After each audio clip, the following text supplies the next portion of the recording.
자, 오늘 하나님 말씀은 우리 이사야서 말씀입니다.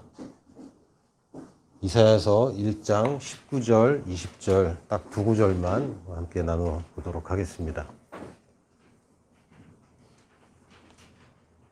이사야서 1장 19절, 20절입니다.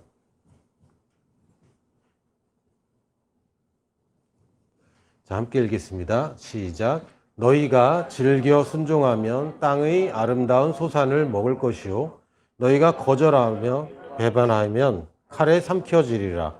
여호와의 입의 말씀이니라. 아멘. 잘못 읽으면 특히 구약의 말씀들을 우리가 새로운 피조물의 계시 가운데 그걸 바탕으로 읽지 않으면 결국은 순종하면 복 주고 까불면 칼 맞는다. 약간 이런 느낌인 것 같은데 성경을 제대로 보면 그런 얘기는 아닙니다. 즐겨 순종하면, 그냥 순종하면이 아닙니다.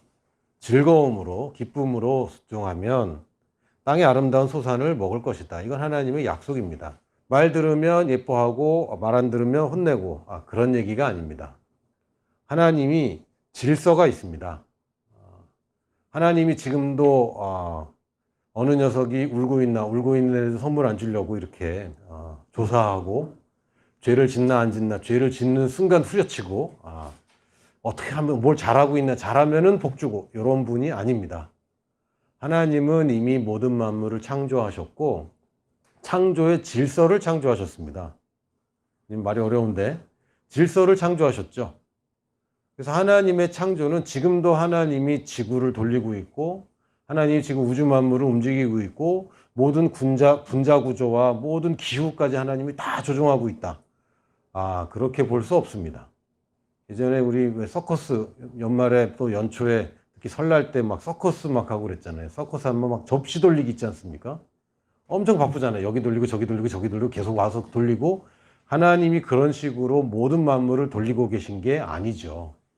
창세기 2장 2절에서 3절을 보니까 하나님이 그가 하시던 일을 일곱째 날에 마치시니 일곱째 날에 하나님 일을 마치셨습니다. 그가 하시던 모든 일을 그치셨습니다.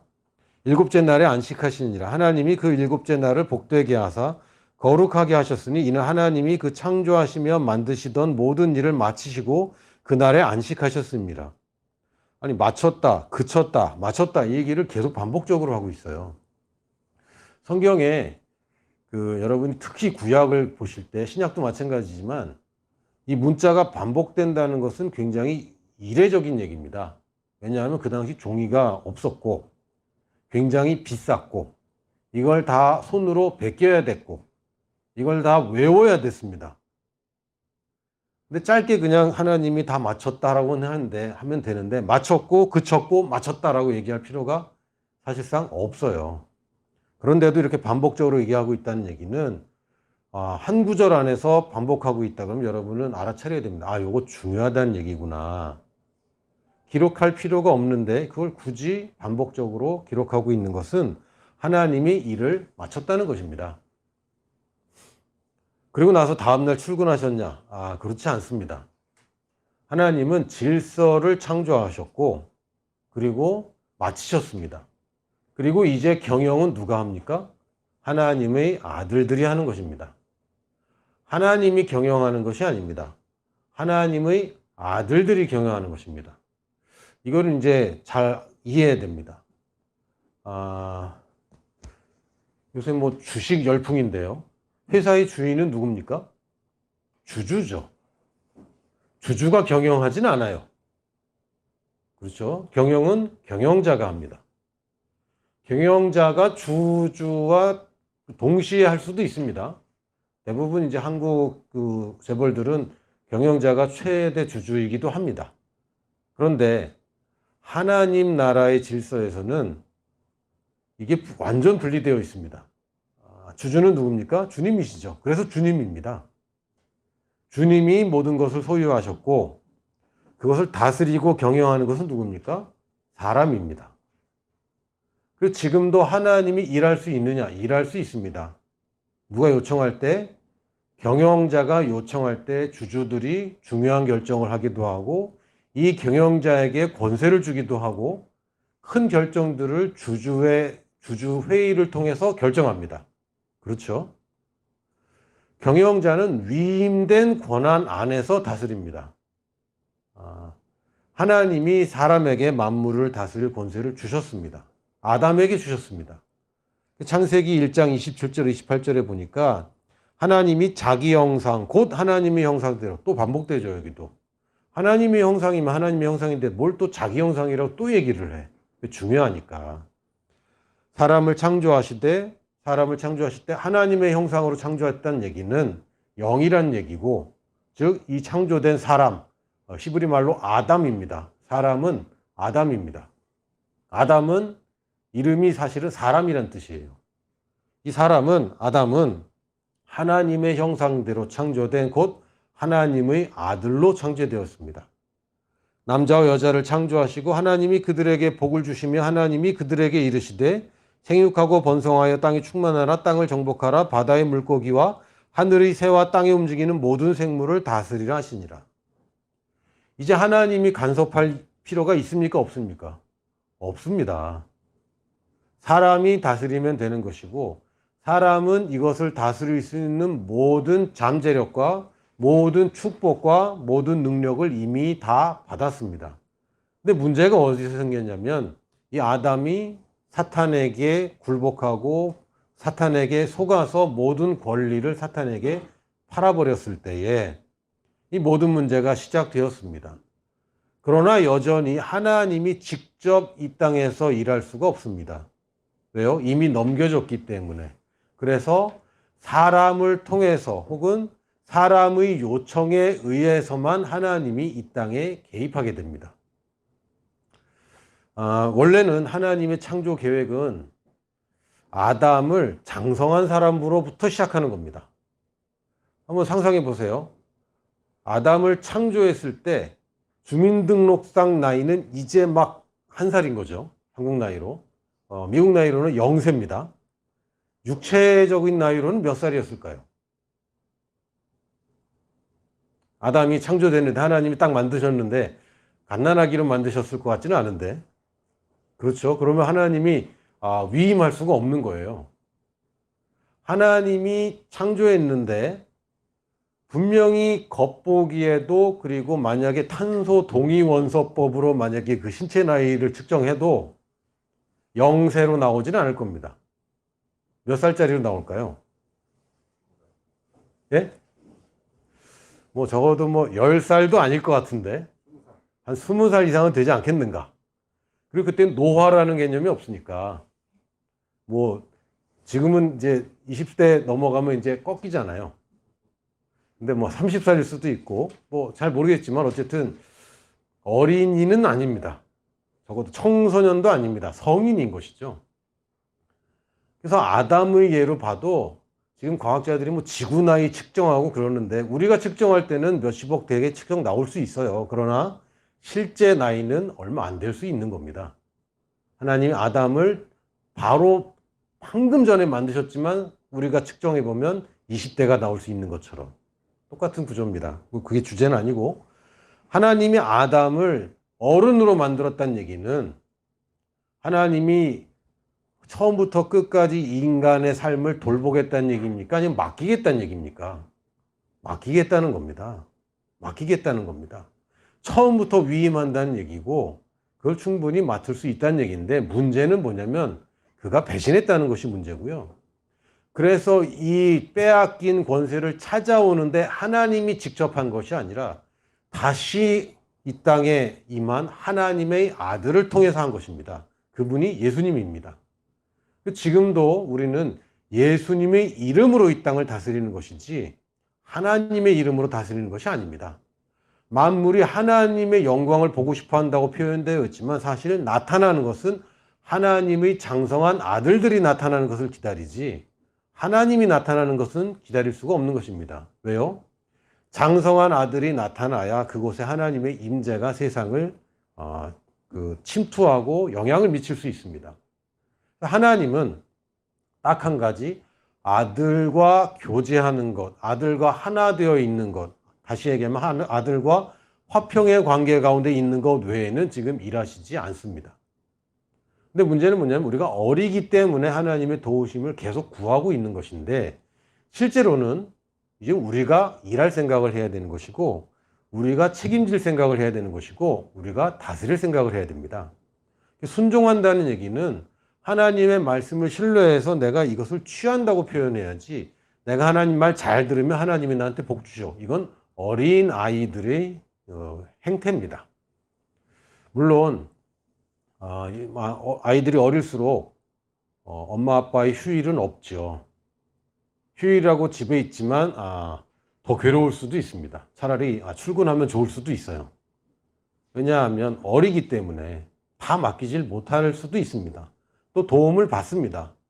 그런데 우리가 장성한 아들이 되면 결국 장성할수록 내 생존을 가지고 아버지께 매달리거나 이거 해결해 주세요, 저거 해결해 주세요 라고 하는 방식이 아니라, 하나님이 나한테 가르쳐준, 아버지가 나에게 가르쳐준 지혜대로, 아버지의 조언대로 내가 선택하고 내가 해결하는 쪽으로 가는 것입니다. 이걸 즐겨 순종한다고 표현하는 겁니다. 그러니까 하나님이, 내가 하나님 말 잘 들으면 하나님이 나한테 너는 이제 복 줘야 되겠다, 잠깐 기다려라, 복 주는 것이 아니라, 하나님이 미리 만들어 놓은 시스템을 잘 이용하면 간혹 가다가 문제에 부딪히더라도 그 시스템대로 고쳐버리면 이거 원활하게 작동이 되는 것이고, 이 땅의 아름다운 소산을 내가 누리게 되는 것입니다. 근데 하나님이 만들어 놓은 이 질서를 내가 이해하지 못하거나 거스린다면 당연히 문제들이 생겨서 우리 적들이 우리를 아무렇게나 약탈하게 되는 것입니다. 어저께 여기 온풍기를 틀어봤는데요. 처음에 따뜻한 바람이 잘 나오더라고요. 그런데 잠시 후에 바람이 전혀 안 나오는 거예요. 그래서 제가 알고 있는 그 공통적인 매뉴얼이 있습니다. 전자기기나 전기기기에 문제가 생기면 껐다 킨다. 대부분 됩니다. 일단은 일차적으로 껐다 키는 거죠. 껐다 켰어요. 안 되더라고요. 근데 뭐 걱정은 안 됐어요. 왜 제 건 아니니까.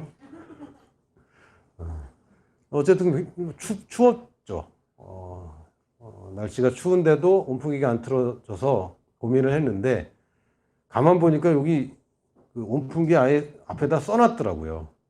이게 최신 방식의 에어컨과 겸용인 온풍기라서, 인버터 방식이라서 밖에 실외기가 얼어 있을 때는 작동을 멈추고 실외기를 녹인답니다. 이게 자동으로. 그러는 동안에 따뜻한 바람이 안 나온다고 써 있더라고요. 그럼 이제 나는 즐겁게 순종할 수 있는 거죠. 그 질서에. 이거 되는구나. 지금은 안 나오지만 저기 만든 사람이 써놨잖아요.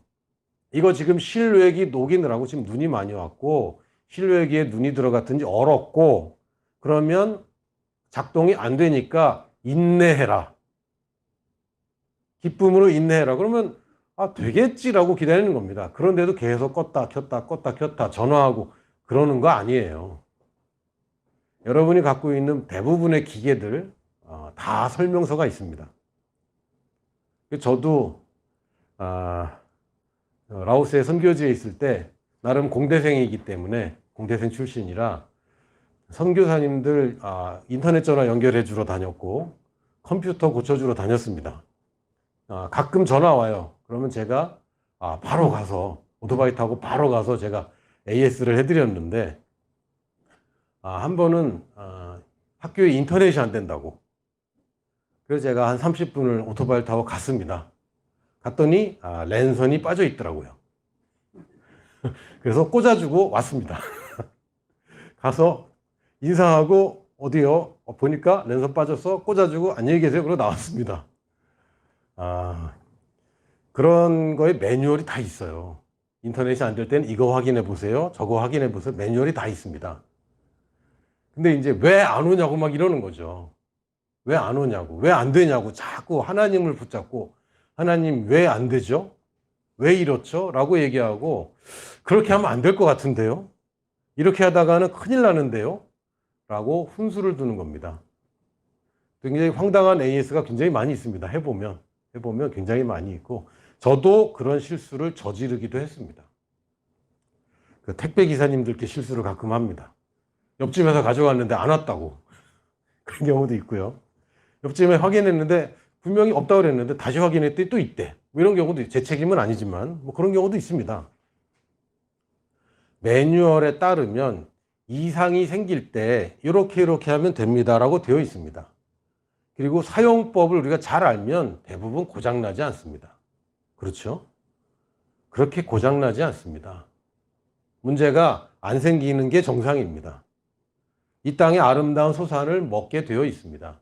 근데 뭐가 안 되고 있다 그러면 고칠 것이 있든지 아니면 지금 내가 인내해야 되는 기간일 수도 있습니다. 이걸 내가 즐겁게 순종하는 겁니다. 심고 나서 즐겁게 기다리지 않으면 열매를 딸 수 없습니다. 심고 나서 먹을 게 없어서 다시 파내 먹는다면 열매는 먹지 못합니다. 그거는 어리석다고 얘기합니다. 근데 우리가 경험은 잘 믿고 상식을 믿고 뉴스를 믿고 다른 사람들의 말은 잘 믿는데 하나님의 기록된 말씀을 잘 믿지 못하는 게 우리의 문제 아니겠습니까? 하나님의 말씀을 믿는 것이 어려운 것이 아니라 내 생각을 내려놓는 것이 우리의 문제입니다. 이거 하느라고 지금 애쓰고 있는 거예요. 오늘도 하나님의 말씀을 들어야 되는 것은 내가 들어야 내가 잘못 들은 것들과 비교해서 잘못된 것들을 검증하고 걸러내고 제거할 수 있기 때문입니다. 하나님이 우리를 아들로, 딸로, 자녀로 부르셨습니다. 그래서 아버지의 생명이 우리에게 온 순간부터 우리는 이제 하나님의 보호 아래서만 살아가는 존재가 아니라 이제는 성장하고 이제는 즐겁게 순종할 수 있는 존재가 되었습니다. 이제는 두려워할 필요가 없어요. 아버지 아닌 사람한테는 두려워해야 됩니다. 물론 저희가 육신의 아버지들도 완벽한 분들이 아니었기 때문에 여러분 중에는 또 상처가 있을 수도 있습니다. 저도 물론 상처가 있었고, 근데 이제는 또 제가 아버지가 되니까 또 제가 상처 주는 것도 분명히 있습니다. 그거 뭐 아들이나 딸들한테 물어봐야 아는 건 아니에요. 제가 압니다. 그래서 완전하지 못한 아버지를 경험했기 때문에 하나님 아버지를 신뢰하지 못하는 경우도 참 많이 있어요. 굉장히 아버지들의 책임이 크다고 생각합니다. 지금 사회적인 문제들을 보면 글쎄요, 아버지가 제대로 서지 않을 때 생기는 문제들 이런 것들이 굉장히 많죠. 뭐 그렇다고 엄마들은 뭐 자유로우냐 그런 건 아닙니다. 그런데 아버지가 내게 주신 생명이 있다면 이것은 그냥 내가 거듭났다, 새로운 피조물이다, 조의 생명을 가졌다, 영생을 가졌다, 이것뿐만이 아닙니다. 물론 그것이 전부입니다. 왜냐하면 거기서 시작되고 그것이 모든 것을 포함하고 있기 때문에 우리 아버지의 생명을 가져서 이제는 새로운 생명으로 거듭났습니다. 그래서 이 생명은 내가 잘 품고 있다가 예전에 구원 열차에 올라탄다고 그때 올라탈 때 혹은 올라타서 나중에 검사할 때 내 티켓으로 지금 영원한 생명을 가지고 있는 거 아니죠. 나중에 그거 통과하려고 베드로가 지키고 있는 천국 성문 통과하려고 영생 받아서 지금 고이 간직하고 모셔두는 거 아닙니다. 주인 올 때에 내가 받은 달란트 잃어버리지 않았다고 그거 가지고 있는 거 우리에게 이 생명 주신 목적 아닙니다. 우리는 영원한 생명인 조의 생명으로 거듭났을 뿐만 아니라 이제는 우리는 의로운 삶을 살 수 있게 되었습니다. 다시 한번 의롭다는 얘기는 단지 도덕적으로 의롭다는 거 아니고요. 사회적으로 공정하다는 것뿐만 아니라 하나님의 모든 축복이 제대로 돌아가고 있는 그래서 부유함까지도 같이 포함한 단어입니다. 그래서 다른 데서는 의롭다 그러면 다 도덕적인 얘기 하는데 적어도 우리 보내는 교회 성도들은 의롭다 그러면 이 세 가지를 다 포함한 개념으로 계속 주지하시기 바랍니다. 의로운 생활을 한다는 얘기는 성숙하다는 뜻입니다. 성숙하지 않으면 의로울 수 없어요. 물론 충분할 수 있습니다. 저희 자녀들도 충분하게 먹고 자고 하는데 문제 없습니다. 그러나 자녀들이 쓸 수 있는 이 부유함과 아버지가 결정할 수 있는 부유함은 차이가 날 수밖에 없습니다. 저는 공정하려고 애를 씁니다. 자녀가 한 4시 되면요. 이 공정함이 굉장히 큰 이슈가 됩니다. 그래서 차라리 다 안 받는 게 나을 수도 있어요. 한 사람만 받으면 분란이 일어납니다. 그리고 똑같은 걸 줘야 되는데 그렇다고 똑같은 게 공정한 건 아니잖아요. 그래서 큰 사람은 더 많은 것을 받는 것이 맞습니다. 왜? 잘 다룰 수 있기 때문에. 이게 공정한 거죠. 성숙한 것과 열매 맺는 것은 늘 같이 가는 겁니다. 의의 열매를 맺고 사는 것, 이게 우리가 살아가는 의로운 생활입니다. 단지 성숙해서 도덕적으로 훌륭하다. 그것도 있죠. 그러나 그것과 동시에 또한 좋은 열매들이 있습니다. righteousness, right, 맞다, 올바르다, 옳은, 오른쪽, 이게 다 right 아닙니까? 한국말도 똑같습니다. 영어로 right 하면 맞다, 그리고 오른쪽. 한국말도 오른쪽은 옳다는 뜻이에요. 왼쪽은 남았다, 외롭다. 영어로 left죠. 똑같지 않습니까? 신기합니다. 이전 얘기 하는지 모르겠지만. 그런데 우리가 이 땅에서 살아가는데 성숙과 열매는 뭘로 나타나냐면 지혜와 능력으로 나타납니다. 결국에는 뭐 다른 거 많이 있어요. 그러나 결국에는 내가 선택을 할 때 얼마나 지혜롭게 선택하느냐, 그리고 내가 선택한 것이 올바르게 결과를 맺도록 하는 능력을 어떻게 발휘하느냐. 사실은 인생에서 우리가 지혜와 능력만 있으면 대부분의 문제들은 우리가 스스로 해결할 수 있게 됩니다. 예수님이 우리의 지혜가 되셨고 예수의 이름이 우리의 능력입니다. 이미 다 가졌습니다. 성숙하고 열매 맺는 인생은 우리에게 이미 주어진 것이고 이제 우리가 기쁨으로 그것을 선택하는 것만 남아있는 거예요. 하나님 내게 지혜를 주시옵소서 아닙니다. 하나님 능력을 더하여 주시옵소서 아닙니다. 물론 그렇게 오래 하다 보면 뭔가가 생기기도 합니다. 근데 이것은 원칙적으로 이렇게 하는 게 아니고요. 물론 이 온풍기도 껐다 켰다를 계속 하다 보면 언젠가는 돌아갈 날이 생길 수도 있어요. 그러나 그것 때문에 돌아가는 건 아닙니다. 어느새 시래기가 녹았기 때문에 돌아가는 거죠. 원리를 알고 접근해야 되는데 하나님이, 그리스도가, 예수님이 우리의 지혜가 되셨습니다. 우리의 거룩함이 되셨고 의로움이 되셨습니다. 우리의 구원이 되셨다고 그랬습니다. 근데 뭐가 부족하다고 자꾸 그러면 그거는 사실은 잘못된 접근이에요. 그럼에도 불구하고 누구든지 지혜가 부족하다고 느낀다면, 실제로는 지혜가 충분한데 그래도 잘 활용하지 못하고 없는 것 같다면 구해라, 괜찮다. 그러나 구한 것은 받은 줄로 믿어야 되는 거죠. 계속 구하고 있고 구하고 그러나 받은 것으로 생각하지 않는다면 그것은 올바로 작동되지 않습니다. 그리고 우리에게는 나의 능력이 아니라 그리스도의 능력을 사용할 수 있도록 예수님의 이름을 사용할 수 있게 해줬습니다. 은혜가 있습니다. 실제로 보면 자격이 안 되기도 하고 능력이 모자라기도 합니다. 근데 하나님께서 보시는 관점은 지금의 나가 아니라 결국은 완성된 나를 보세요. 베드로가 배신할 거 아셨지 않습니까? 심지어는 베드로가 욕을 했습니다. 그리고 예수님이 그걸 들었죠. 여러분 욕하다가 들킨 적 있으세요?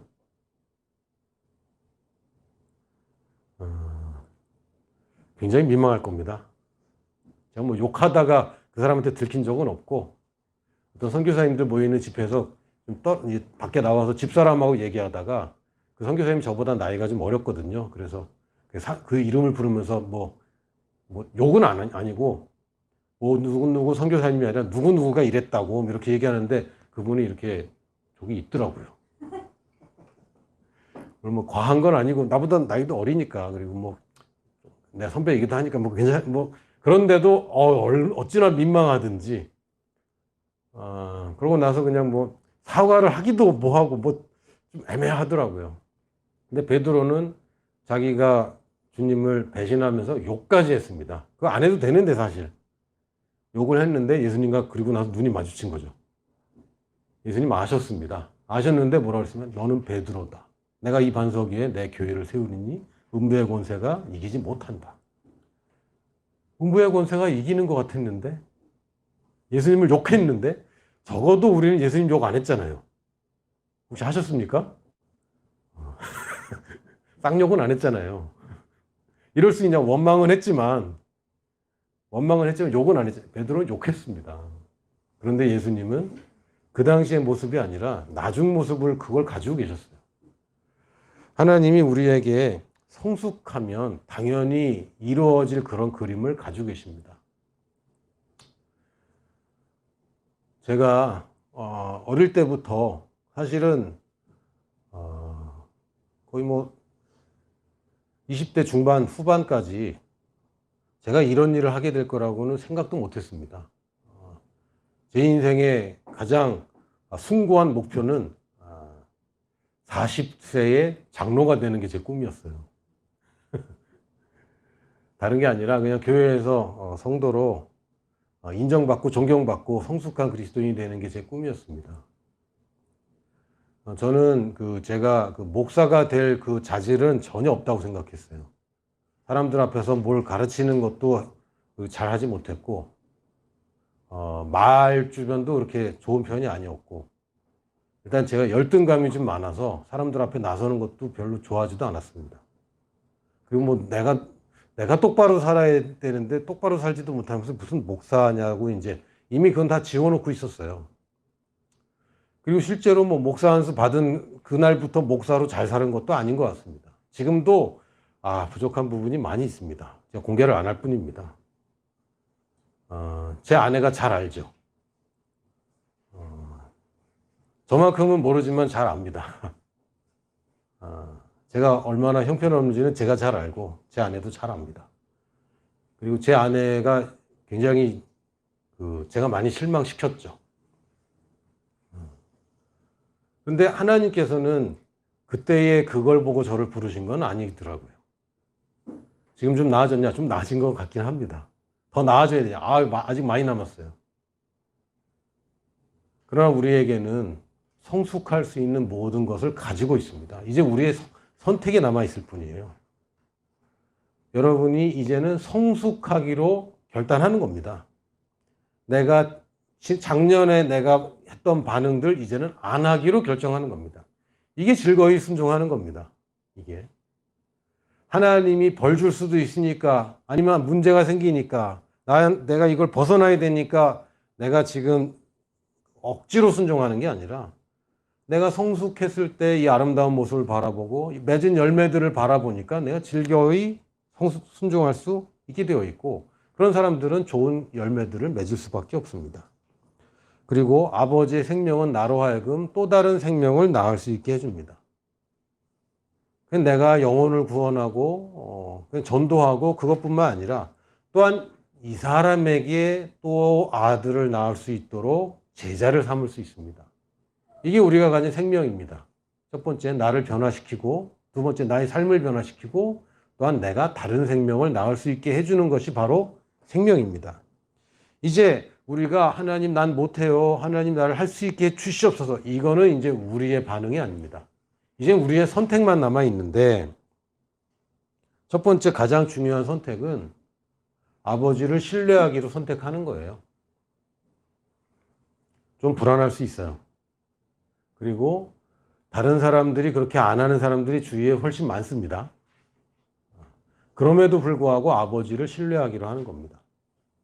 적어도 내 머리나 내 판단이 아니라, 세상적인 방법이 아니라 아버지를 신뢰하기로 선택합니다. 내 이론으로 어떻게든 작동시켜 보려고 하는 게 아니라 아버지를 신뢰하기로 결정합니다. 이게 안 되면 기복신앙이 되고요. 이게 안 되면 순종이 안 됩니다. 이게 안 되면 선택적으로만 믿음을 사용합니다. 자기가 원하는 것만.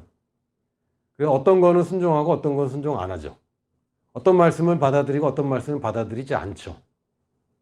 대표적인 예가 너는 내 아내를 주님이 교회를 사랑하면 같이 해라. 아내들이 다 받아들입니다. 근데 남편을 주님처럼 복종해라. 요건 좀 아니지 않아? 조건이 안 맞는데? 선택적으로 하는 거죠. 남편들도 마찬가지입니다. 아내를 주님이 교회를 사랑하는 것처럼 하라. 야, 이거 어렵다. 그럼에도 불구하고 당신은 나한테 복종해야지. 선택적이죠. 선택적. 아버지를 신뢰하십시오. 남편을 위해서 아내한테 하시는 말씀이 아닙니다. 아내를 위해서 남편한테 이런 말씀 주는 게 아닙니다. 하나님이 나한테 얘기한다면 100% 신뢰하는 것은 나를 위해서 하시는 말씀이야. 하나님이 나에 대한 이야기를 성경에 써놨다면 이건 나조라고 써놓은 얘기지 남조라고 나를 사용하신다는 얘기가 아닙니다. 여러분에게 어떤 하나님의 부르심이 극적인 변화가 일어날 수도 있고요. 지금까지 안 하던 걸 할 수도 있고 어쩔 때는 큰 도전이 될 수도 있습니다. 그러나 이것은 하나님이 나를 위해서 하시는 말씀이지 하나님을 위해서 나를 지금 순종케 한다고 생각하시면 안 됩니다. 이게 안 되면 즐겁게 순종이 안 돼요. 엄마가 밥 먹어라 그러면 즐겁게 순종하는 거죠. 밥 먹으러 간다. 순종입니다. 이런 순종이지 밥해라. 내가 먹을 거니까 네가 밥해라. 아닙니다. 하나님의 말씀은 나를 위해서 하시는 말씀입니다. 그리고 그래서 내가 아버지를 신뢰하기 때문에 즐거움으로 순종할 수 있습니다. 하나님을 신뢰하십시오. 하나님 뭐가 부족해서 나 같은 거 필요하겠습니까? 잘 생각해 보세요. 하나님 돈이 얼마나 필요하다고 내 주머니를 털어가겠습니까? 하나님 보시기에 적당한 목사가 없어서 나를 필요로 했을까요? 아니지 않습니까? 하나님 보시기에 적당한 사업가가 없어서 적당한 사람이 없어서 아닙니다. 아니잖아요. 어저께 여기 청소년들하고 같이 그 카페에서 책을 좀 읽었습니다. 공교롭게도 진유하고 저하고 똑같은 책을 이제 선택을 해서 읽었는데 앤드류 워맨 목사님 책을 잠깐 봤습니다. 근데 이분이 제가 생각 못했던 시각을 얘기해 주더라고요. 하나님이 만약에 이방의 사도로 보내고 유대인의 사도를 나눈다면 사도 바울이야말로 유대인에게 적합한 사람 아니냐. 이 사람 유대인의 유대인으로 교육받았고 바리새인 중에 바리새인인데 이 사람만큼 유대인들에게 능통한 사람이 어디 있냐. 베드로는 조금 갈릴리 사람이고 갈릴리의 별명이 그 당시 이방의 갈릴리였습니다. 이방하고 접경이었거든요. 그럼 거꾸로 바울을 유대인 쪽으로 보내고 베드로를 이방으로 보내야 되는 거 아니냐. 그런데 하나님의 방법에는 부르심에는 그게 우리 생각과는 많이 다른 거예요. 어떤 사람들은 선교사님은 정말 이런 것들 보니까 천상 목사야, 천상 선교사야 이런 충격적인 얘기를 저한테 해준 적이 있는데 저는 한 번도 그런 생각 해본 적이 없어요. 사람들은 자기가 하나님께 뭘로 쓰임받을까 이렇게 생각합니다. 그러나 아니에요. 하나님을 위해서 우리는 절대로 희생하지 않습니다. 하나님의 계획이 있고요. 하나님의 계획은 완전하기 때문에 하나님의 부르심은 내 생각과 다를지라도 나중에 가보면 이것 때문에 나를 쓰셨고 이것을 위해서 나를 쓰셨는데 하나님이 안 되면 만들어서 쓰실 수 있는 분입니다. 그러므로 우리가 하나님을 신뢰하되 하나님이 나를 위해서 지금 부르시는 거야. 하나님의 목적을 위해서 희생할 만큼 내가 대단하지 않습니다. 여러분 그렇게 순결한 양입니까? 순결한 제물입니까? 아닙니다. 여러분 더 이상 제물이 아닙니다. 예수님이 나 대신 제물이 되셨으니까 예수님이 희생하셨기 때문에 왜 예수님이 대신 희생하셨는데 또 희생을 한다고 생각합니까? 우리는 더 이상 하나님을 위해 희생하지 않습니다. 희생처럼 느껴지죠. 심고 거둘 때까지 심고 기다리는 기간이 희생 같은 시간이 있어요. 그러나 절대로 희생이 아닙니다. 우리는 기꺼이 순종할 수 있습니다. 그리고 듣고 따르기로 우리는 선택합니다. 하나님께 물어보고 들으세요. 여러분 인생 다 초년치 아닙니까? 인생 지금까지 살았지만 내일은 오늘과 다르잖아요. 이렇게 눈 많이 올 줄 몰랐잖아요. 근데 어느 날은 눈이 막 오는 겁니다. 어느 날은 또 녹아버리는 겁니다. 우리 앞을 예측하려고 애쓰지만 알 수는 없어요. 어제의 내가 오늘의 내가 아닙니다. 세상은 또 해가 뜨고 해가 지는 것 같지만 내가 오늘 또 바뀌었잖아요. 세상도 사람들이 바뀌었습니다. 하나님께 물어보십시오. 그래서 기도를 하나님을 움직이고 흔들어서 하나님 이 말대로 내가 원하는 대로 좀 해달라고 막 그런 조르는 기도가 아니라 하나님 내가 뭐 할까요? 하나님 어떻게 할까요? 언제 할까요? 이거를 물어보고 듣는 시간으로 활용하십시오. 많은 사람들이 기도를 다다다다 얘기하고 끝내는데 물론 우리가 고백 기도합니다. 근데 고백 기도 하나님이 들으시라고 하는 건가요? 하나님 몰라서 고백해드려. 하나님 잘 들으세요. 내가 새로운 피조물이란 말이에요. 하나님 설득하는 기도 아니잖아요. 내가 말하고 지금 내가 듣고 있는 거 아닙니까? 듣는 게 더 중요합니다. 방언 기도는 사실은 뭐 내가 들어도 모르는 거긴 맞습니다. 그러나 기도라는 것이 하나님과 나와의 소통인 것이고 또 세상을 향한 선포라고 할 때에 우리가 놓치기 쉬운 것은 듣는 시간입니다. 하나님의 말씀을 내가 말해주고 내가 듣는 것이 고백 기도인 것이고 여러분이 질문이 있다면 하나님께 하십시오. 하나님 바로 대답해 주십니다. 문제는 뭡니까? 내 생각이 이미 많아서 하나님이 뭐라고 얘기를 해줘도 이것에 대한 확신이 안 생기는 거예요. 벌써 하나님 앞에 내가 문제를 제기하고 물어볼 때는 이건가 저건가라는 답이 있잖아요. 가지고 갑니다. 대부분. 물론 하나님 창조의 그 신비가 뭡니까? 이런 쪽의 질문은 뭐 내가 모르니까 완전히 모르니까 물어보는 거겠지만 대부분 인생의 문제들은 하나님 일로 갈까요? 절로 갈까요? 이거 물어보잖아요. 근데 벌써 생각해 놨잖아. 자기 전에 이미 다 생각하고 걱정하고 근심하고 고민하고 물어보고 찾아보고 여러분 문제가 생기면 기도 먼저 합니까? 네이버에 먼저 물어봅니까? 차에 시동이 안 걸려. 주님 어떻게 할까요? 이런 사람 별로 없잖아요.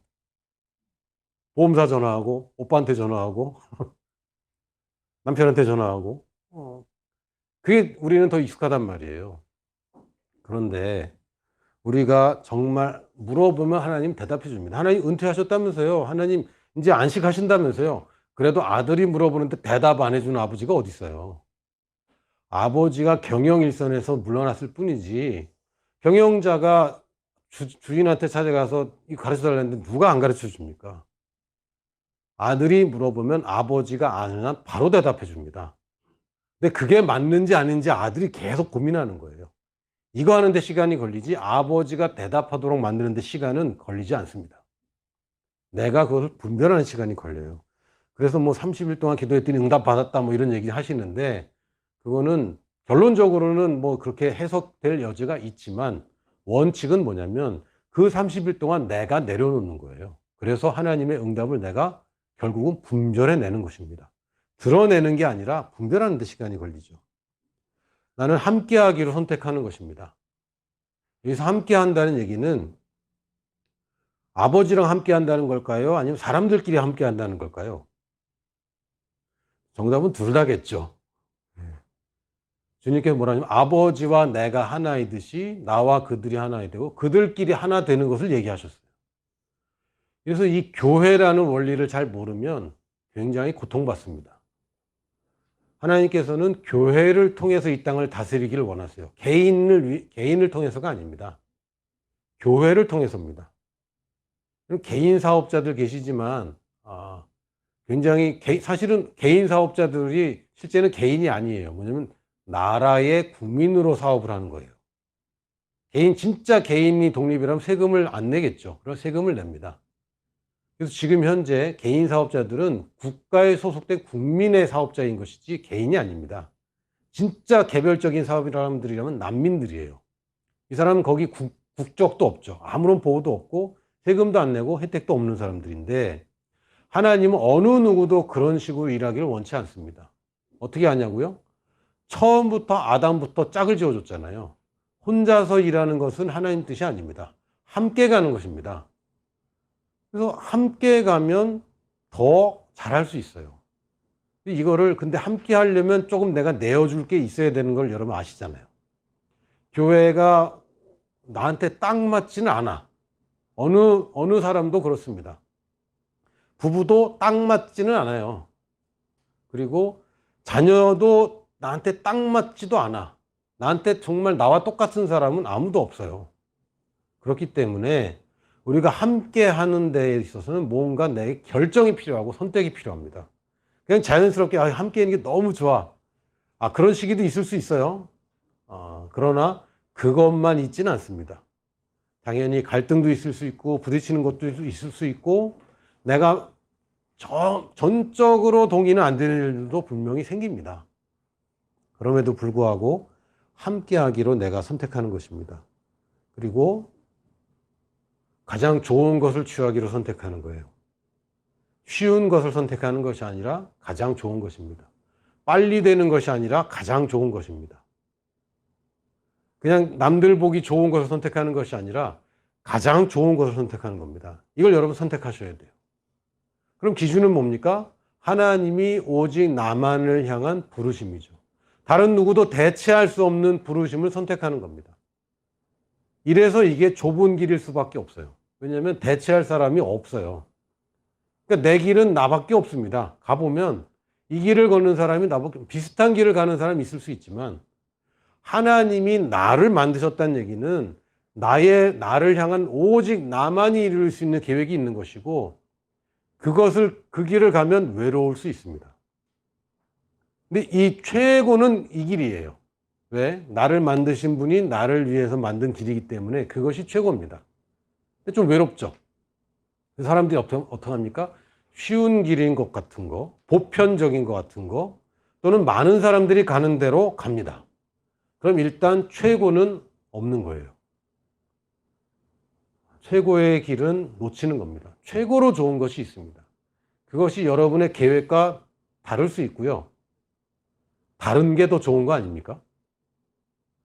여러분이 지금 계획하고 있는 게 최고의 길이라면 죄송하지만 여러분의 그 결과도 여러분이 상상하는 거 그 안에 있습니다. 그걸 뛰어넘지 못해요. 내 지금까지 살아온 인생과 경험과 거기에서 가장 최고라고 선택한 것에 머무른다면 여러분은 최고의 인생을 사는 것이 아닙니다. 다른 사람들이 많이 가는 길로 간다면 그것도 최고는 아닙니다. 물론 여러분이 그렇다고 모든 걸 다 사회생활 다 그만두고 뭐 기도만 하고 또는 뭐 다 집어치우고 오직 나 혼자서만 이러라는 얘기 아닙니다. 그러나 여러분이 가는 길은 오직 여러분만 가는 길입니다. 이게 최고의 길입니다. 아주 독특한 길들이 있어요. 너무 감사하게도 이것들이 이미 준비가 되어 있다는 거예요. 그래서 내가 즐겁게 순종할 수 있습니다. 네가 알아서 해. 아닙니다. 하나님이 다 마련해 놓은 것도 있어요. 일용할 양식 하나님이 다 준비해 놨습니다. 먹고 사는 거 여러분 걱정하지 마십시오. 걱정되느냐? 걱정됩니다. 그러나 걱정하지 마십시오. 이게 즐겁게 순종하는 겁니다. 일용할 양식 먹고 사는 문제로 걱정하면서는 즐겁게 순종이 안 됩니다. 두려움 속에 순종하게 되고 이것은 좋은 열매를 가져오지 못합니다. 하나님께서 나한테 그냥 평안을 구하고 평안 속에 있어라라고 얘기하는 것은 하나님을 위해서가 아니라 나를 위해서입니다. 순종하라는 것은 나를 위해서입니다. 일용할 양식보다 먼저 그 나라와 의를 구하라는 것은 나를 위해서입니다. 왜? 그래야 따라오니까. 근데 저걸 쫓아가다 보면 부족해요. 따라오게 하면 안 부족해요. 어떻게 더 좋은 겁니까?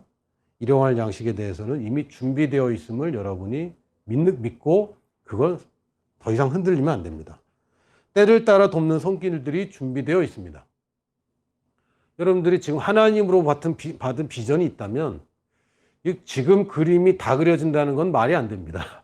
아직 안 나타나는 게 정상이에요. 대표적인 예가 요셉 같은 경우.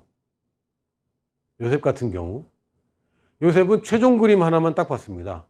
해와 달과 별들이 절하는 거. 이거 말고는 다른 방법적인 건 아무것도 없는 거예요. 그리고 그 당시에 하나님이 만약에 요셉에게 야 앞으로 형들이 널 죽이려고 할 거야 얘기해주면 요셉이 도망갔을지도 몰라요. 그러면 형들한테 안 잡히고 이집트로 안 팔려가고 결국은 요셉은 적당히 그 집에서 살겠죠. 물론 요셉이 그렇게 어려운 길을 가지 않았더라도 야곱의 일가는 살아남았을 겁니다. 그러나 굉장히 어려운 삶을 살았겠죠. 하나님의 계획은 이미 아브라함에게 너의 자손들이 이집트에 가서 불어나서 다시 가나안으로 돌아올 거라고 예언을 하셨습니다. 요셉이 아니더라도 그 일은 이루어졌을 거예요. 그러나 요셉만이 할 수 있는 일을 그 일을 할 때 요셉뿐만 아니라 다른 사람들 70명의 가족들이 다 혜택을 받았죠. 70명만 받았습니까? 아니죠. 이집트라는 나라가 구원받았습니다. 언제? 7년 환란 때. 이집트뿐만 아닙니다. 근동 지방이 다 축복을 받았습니다. 왜? 이집트가 부강해져서 다른 나라들까지 식량을 공급할 수 있었어요. 근데 요셉의 경우는 때를 따라 돕는 손길이 아니라 때를 따라 죽이는 손길들이 계속 있는 거죠. 살만하면 문제 생기고 살만하면 문제 생기고. 근데 나중에 봤더니 그 손길들이 다 나를 도와준 손길이었습니다. 형들이 나를 죽이려고 하고 노예로 팔아버렸다고 생각했는데 왕의 신하의 집으로 나를 파송해 줬고, 그리고 이 사람이 모함을 했다고 생각했는데, 모함을 해서 감옥에 갔다고 생각했는데 아니죠. 정치인들을 만날 수 있는 그 네트워크 안으로 집어넣어 줬고, 이 사람이 잊어버렸다고 생각했는데 정확한 시기에 왕에게 소개를 해줬습니다. 때를 따라 돕는. 그래서 우리는 그때가 아직 아니었을 뿐이에요. 아직 그때가 아직 안 왔을 수도 있습니다. 그때가 되면 분명히 여러분의 문제를 해결해주는 돕는 손길이 오게 되어 있습니다. 어떤 경우에는 이게 몇 년이 걸릴 수도 있어요. 그렇습니다. 그러나 어떤 경우에는 일주일 만에 걸릴 수도 있습니다. 저는 뭐 두 가지 다 경험했습니다. 어떤 경우에는 하나님이 이런 아이디어와 이런 비전을 주셨구나. 품고 말하고 하는데 아무 일도 안 일어나요. 그러나 2년 후에 3년 후에 내가 그걸 하고 있는 것을 발견하고, 어떤 경우에는 지난주에 잠깐 기도했는데 아주 좋은 사람을 만나는 거죠. 나와 같은 비전을 갖고 있는 사람, 또는 비전을 함께 이룰 사람들을 만나게 되는 것입니다. 또 한 가지는 의의 열매들은 이미 준비되어 있습니다. 여러분이 의로운 삶, 도덕적으로, 사회 관계적으로, 또는 여러분의 물질적으로 건강해서 여러모로 의로운 삶을 살 때 나온 열매들, 그리고 그 의로운 삶을 통해서 나를 통해 또한 맺게 될 이 의로운 사람들은 이미 준비되어 있습니다. 여러분이 아무 계획이 없는 사람 전도하는 거 아닙니다. 이 사람에게도 하나님의 계획이 있을까요? 없을까요? 있습니다. 나에게도 때를 따라 돕는 손길이 준비되는 것처럼 내가 때를 따라 돕는 손길이 됩니다. 이 사람이 복음이 가장 필요할 때 내가 가서 복음을 전하는 거예요. 그런 사람들이 준비되어 있습니다.